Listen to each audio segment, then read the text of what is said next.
Baie dankie. Order. Order, honorable members, if we can reduce our voice, and also to remind members that those statements that were deferred the last time are going to be done today. Proceed, Honorable September. Thank you very much, House Chair. Honorable members, President Mandela made a very profound contribution indeed to the ANC's education policy and as well as its practice. In his address to the Presidential and Premier Education Award of 22nd November 1997, then President Nelson Mandela said, and I quote, "The power of education extends beyond the development of skills we need for economic success." He said it can contribute to nation building and indeed to reconciliation. I close the quote. Honorable House Chair, no country can achieve economic growth without securing the skills development of its people. The human resources of South Africa are our greatest asset and a source of national wealth.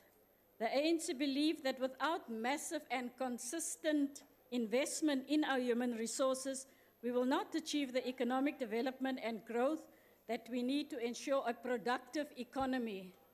The ANC's human resources policy has the objective of an active labor market policy, and it's aimed at developing and directing human resources to areas of social and economic need, and it does so in including rural development. And this then includes putting in place mechanisms which identify areas of decreasing labor needs.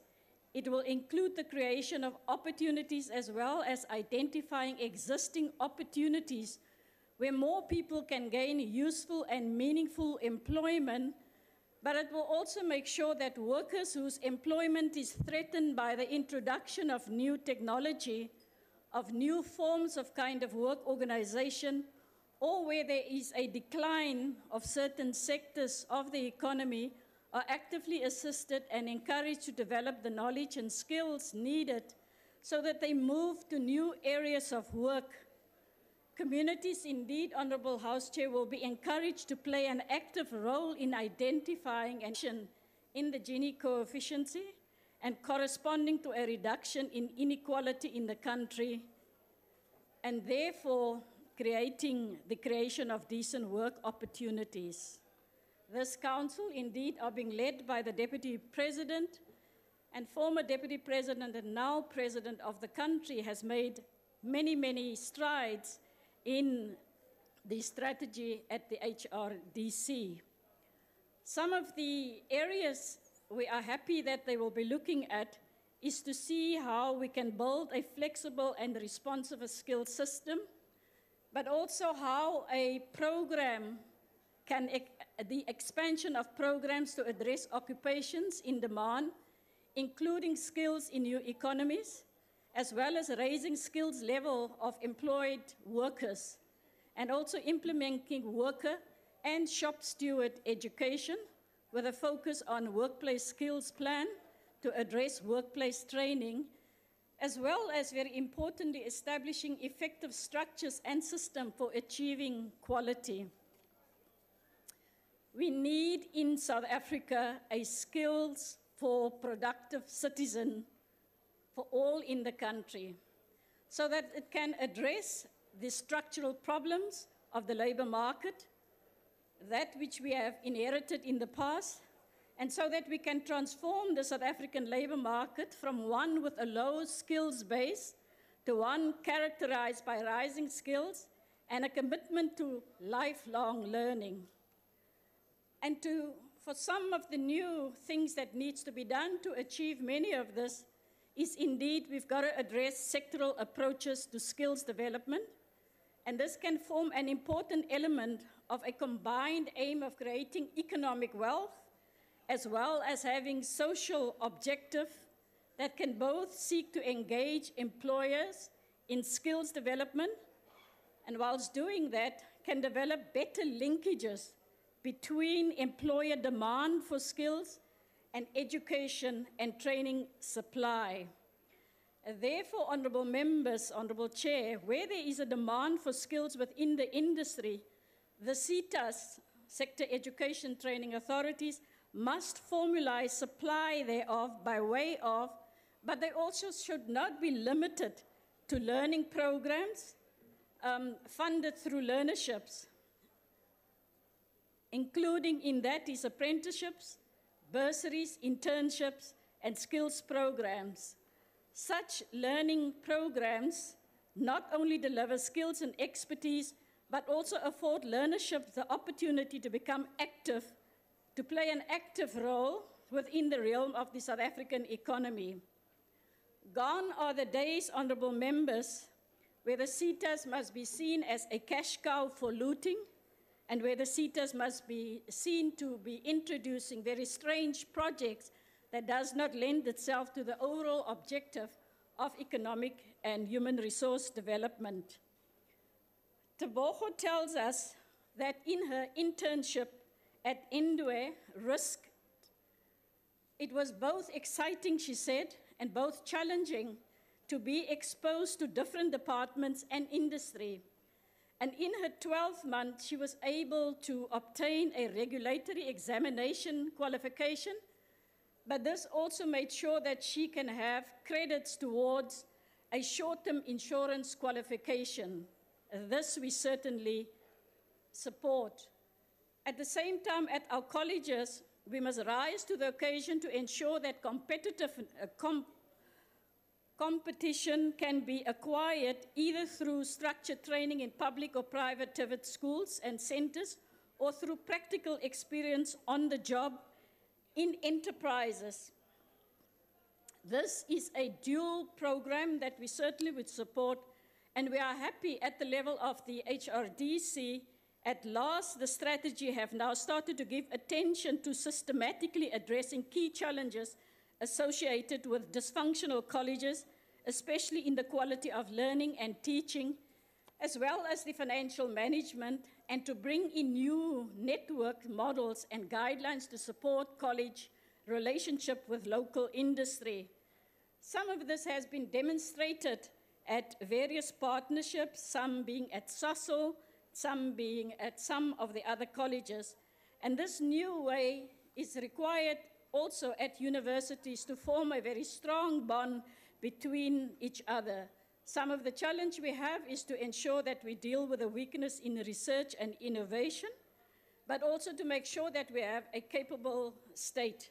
An important effort has been made in Palaborwa mining through the Premier and also in the province as a whole. Similar examples we have seen at the level of Free State, and it's no wonder they are #1 in the country, because they have been able to implement a range of different, very important skills development programs that include sending many of our young people to very many different parts of the country. And these, of course, are extremely important to open up opportunities for many of our young people. Honourable members, responsiveness is a behavioral change when incited by a stimulus.